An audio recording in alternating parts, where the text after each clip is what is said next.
was watching Mrs. Doubtfire this morning with Pierce Brosnan. Sorry, fun. Wait, you were watching Mrs. Doubtfire? Yes. Yes? For his Rowena impression. What were you watching this morning? The news? I didn't watch the news. Let's,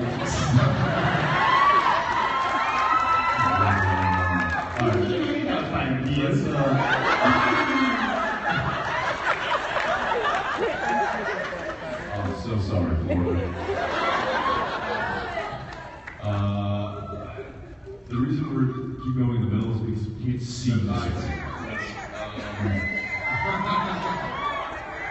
Okay, right.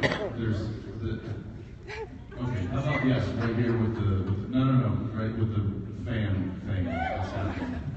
She's stretching. She knows. Right. I actually have questions for both of y'all. Hi. And I noticed I said y'all because I'm also from Texas. Yes. I was wondering, which is more difficult for you to play? Would it be like when you're being evil and badass and soulless and demon? Or when you're having to be really super funny? Or when you're having to be romantic? I hate the funny. I don't hate it. It's nerve-wracking. I was having a conversation with a buddy. It's one thing to be like have a sense of humor in real life, and another to do it on camera. We not feel like ta-da, it can feel very. So for me, the other two are easier they feel easier. I'm less anxious about the other two being funny. I would on any day rather do comedy and or action than have to do romantic charming. Well, you're both very good. Thank you very, very much. I'm gonna go. I see somebody like semi-standing. Yes. You're doing the Starlight Fever thing with the arm. Sorry. Yes, exactly. You're talking to the microphone. Got it. It's you. She's on the screen. Stop it. First of all, I'm an English major at the University of North Florida. Yeah, English. En français. I'm sorry the audience is sick of hearing this, but I'm also in a supernatural class there. I'm sorry, did you say a supernatural class? So, yeah, I'm in our class. At a university? Can you major in that? Wait, this is just about this is supernatural. Get with the program. Are you trying to tell me there is a certain class? Le Supernaturale. That was Spanish. You didn't see the hand. That was Italian.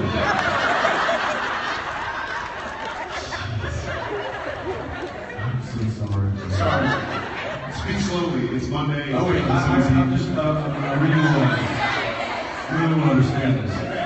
There is a class that deals with the show that he and I are a part of that gets taught at a university.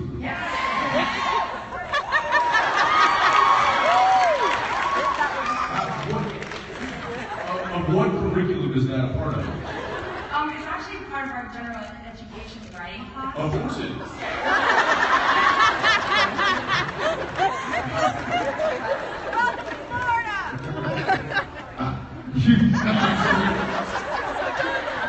Somebody give him a chair. I think you were fun. All right, I'm going to talk about this. I need to understand this better. Well, my professor has a meet and greet with you later on, so I bet. Okay.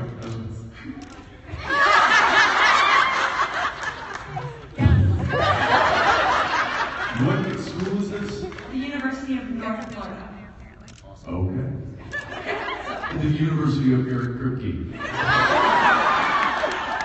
I'm so sorry. What's your question? Okay, so I also asked this question to Mark yesterday, but I was wondering if there was an experience or a lesson that you guys learned in your acting career that pretty much changed it forever, that you just kind of hold on to. God, there are dozens.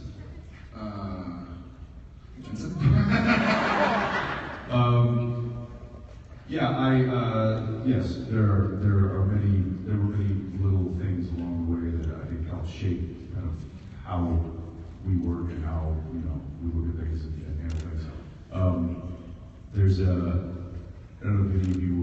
watch CNN, but they're running promos for this thing on people that change our lives or something like that.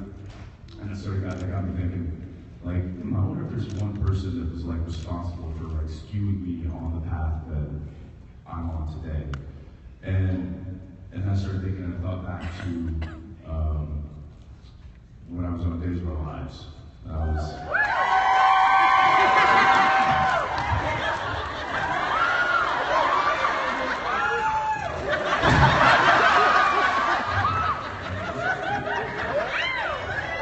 He's a soap opera fan.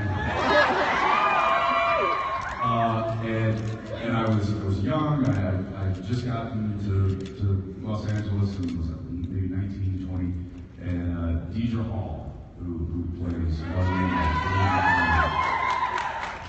I remember I showed up the first day on set, and she was very intimidating. It still is to this day.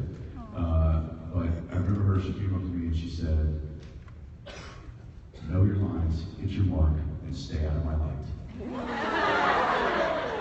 And I just go, "Yes, ma'am." And I remember going, "Okay, I will never not do that."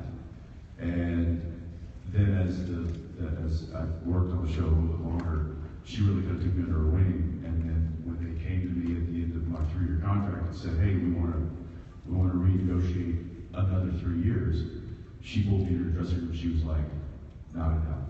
No way. Get out of here. You're better than this." And she had learned that in this time. So I think she was certainly responsible for me not staying there longer than I did, but she also taught me a lot of lessons that I will never forget. So, and I was young and looking for lessons. I was just a sponge, so I looked at the people who had been there a long time and I'm like, okay, what can I learn from you?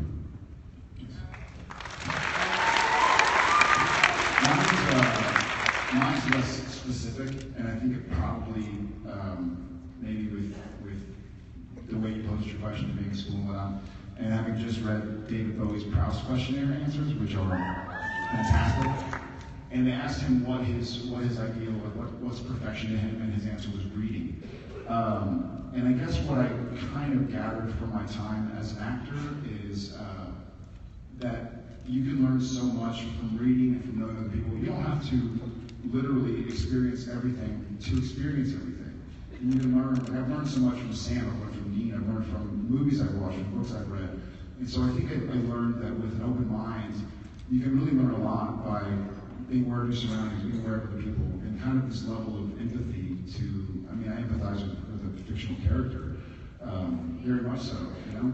So I think what I learned is to kind of keep an open mind, and that you can learn a whole lot about life, about experience. And we had so many conversations really recently about 11 years. Like people are, it's still, we have kids and wives, and our lives have gone to 70 different places in the last decade and change. But all along, you realize at some point in time, you're like, you know what?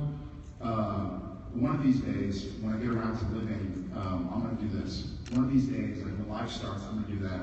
And you look at Aaron, you're 30-something, you got a family and a home, you're like, I've got to stop waiting for life. This is life. Like, start enjoying it for what it is. Hanging out.